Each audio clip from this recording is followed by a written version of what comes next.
Isaac Sarason is a skilled hacker formerly employed by British Telecom-Sprint. With his health failing, Isaac did the only thing he could think of. He ran. He found a haven in a working-class district of the city known as Little Russia. There Isaac took on a new name, Ishmael. Within hours of his arrival, he was embroiled in the affairs of a brutal member of Lomidze organized crime family known as Leo.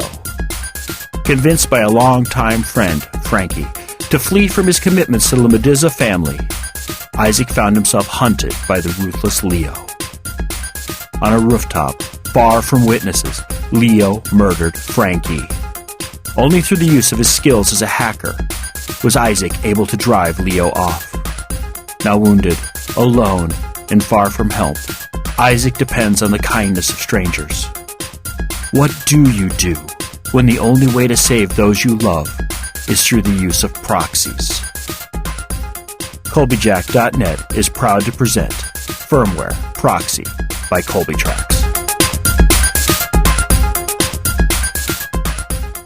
17. The world is carpeted in circuitry. Quite literally, the world is made of circuitry. From the active collision control system of the latest car to the photoreactive fashions favored by club kids, everything has a circuit in it. It's called the network of things, and it is all around you. From the refrigerator that automatically disposes of your expired food and orders more, to the smart carpeting which notifies your cleaner that it needs a shampoo, the world is filled with devices which talk to other devices. Medical devices are no different. Back in the dawn of time, back when the pinnacle of implanted medical technology was a pacemaker, it immediately became apparent that adjusting the rate of the pacemaker was the most important element in the survival of the patient. The early units were external, their rate adjustable by the patient. This worked great, as long as you knew what settings you needed to use, and it remained outside the body. Once the unit moved into the body, control became something quite different. At first, little more than a fancy electronic clock, the pacemaker grew up over the next 50 years to become a highly dynamic device capable of self-adjusting, outputting data logs, and receiving firmware updates. The little clock was now a fully functioning computer complete with wireless access and all the problems that went with any computer. The most interesting problem of early medical computers was their vulnerability to hackers. Thanks to the wireless connection of the trusty pacemaker, it was possible, though improbable, for someone with malicious intent to hack into the device and use it to kill the user. Whether this ever actually happened is a question best answered by conspiracy theorists and urban myth debunkers. What this meant to me was that after several centuries of computers being included in everything, it was not only possible, but more likely probable, that the shunts in my head contained not only a chip or two, but were also networked. All I needed was a computer capable of talking on their frequencies, and I could do all kinds of fun things with them. Thanks to Frankie's wedding gift, I had all the tools I needed in the form of my Opemapo null. The first time I attempted to access the network of shunts in my skull, the aphasia shark attacked before I even had a chance to find the frequency. When the words returned, I went over the bottles of drugs Fatima had left for me and selected a mild sedative, a sleeping pill to be exact, prescribed to me just in case sleep remained beyond my grasp, as it so often did. I took half of one, just enough to take the edge off. I waited for the drug to take effect, hoping I could remain conscious long enough to accomplish my task. I felt the sedative take hold, deadening my nerves, but not enough to pull me into sleep. I opened a network sniffer on the Opemapo null and waited as it searched through the sea of electromagnetic noise that is modern life. The shunt network signal would be weak, barely stronger than normal background radiation at 10 feet. Slowly I filtered out networks and signals around me, narrowing the range of acceptable signal strength until I found it. It was actually easier than I thought it would be. Fatima hadn't even bothered to rename the shunt network from its factory settings. To be honest, I don't think most doctors would think to change the network ID for a device whose primary defense is the fact that the signal is so weak that one needs to be touching the target to read it.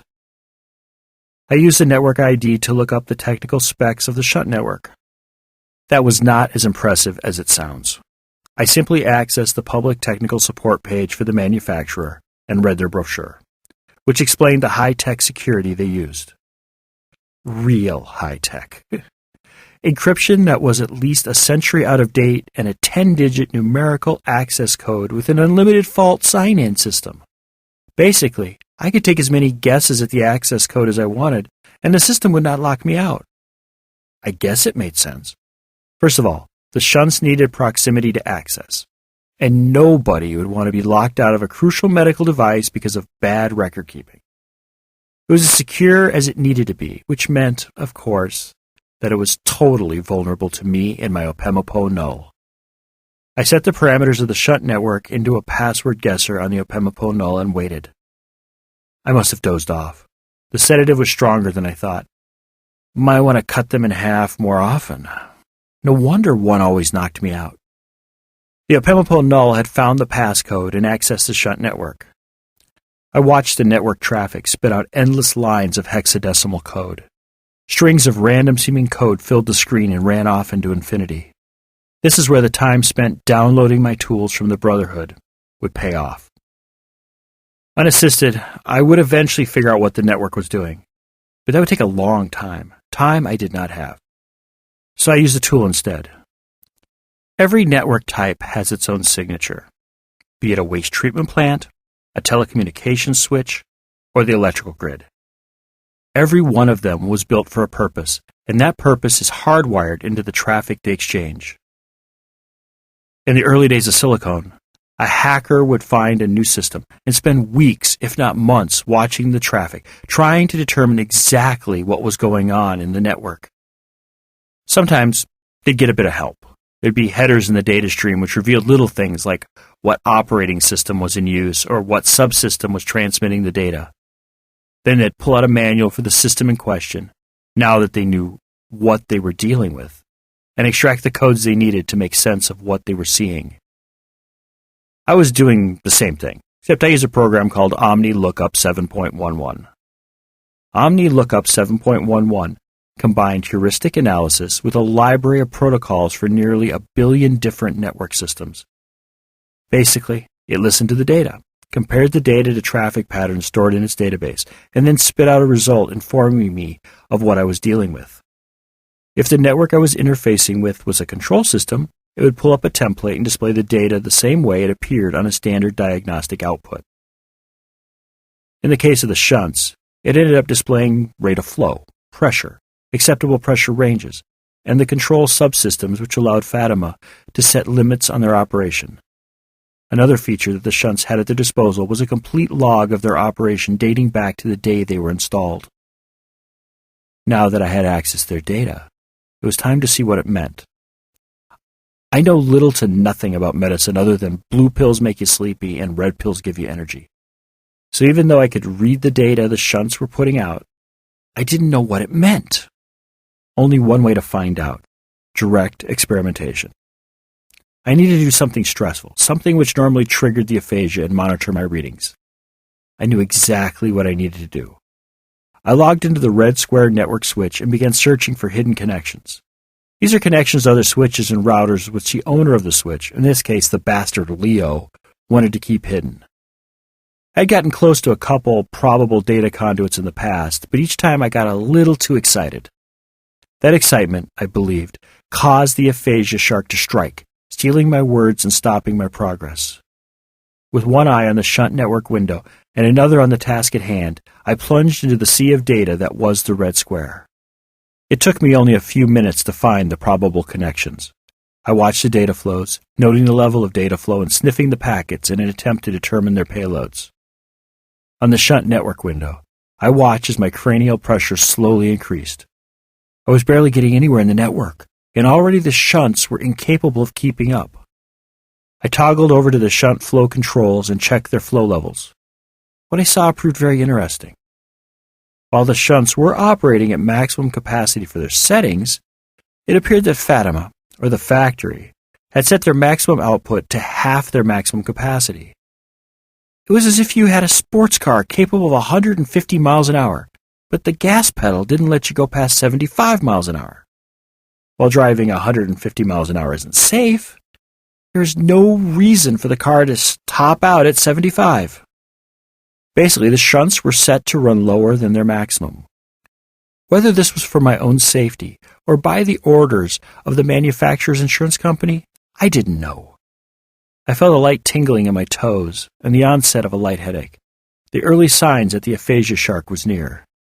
I toggled up the flow rate until the pressure in my head began to drop. The tingling and the headache both began to fade. I went back to the red square window and began to make some headway. It didn't take me long to discover that the largest node carried mostly video, though the encryption kept me from discovering exactly what was being sent. According to my Opemipo null, the data had a high probability of being in one of only a dozen formats. From my initial analysis, I felt confident it could find the key with minimal effort. The other node, on the other hand, appeared to only receive data from the switch, and its encryption was much stronger. Initial analysis suggested hacker-grade encryption, most likely a homebrewed system created by the receiver of the data stream.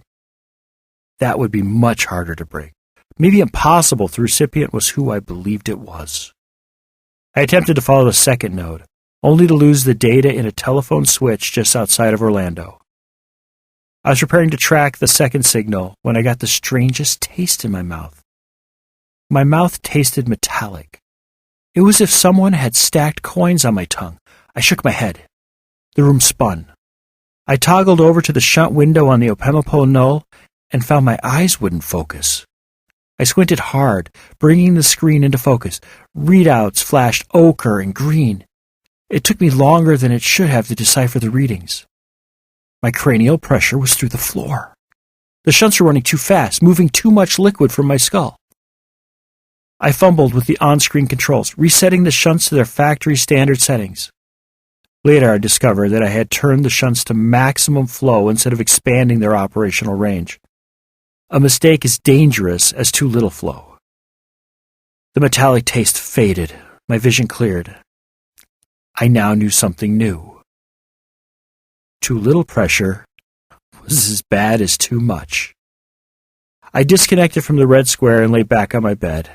I studied the ceiling and dreamt of the changes I needed to make to the shunt network's firmware.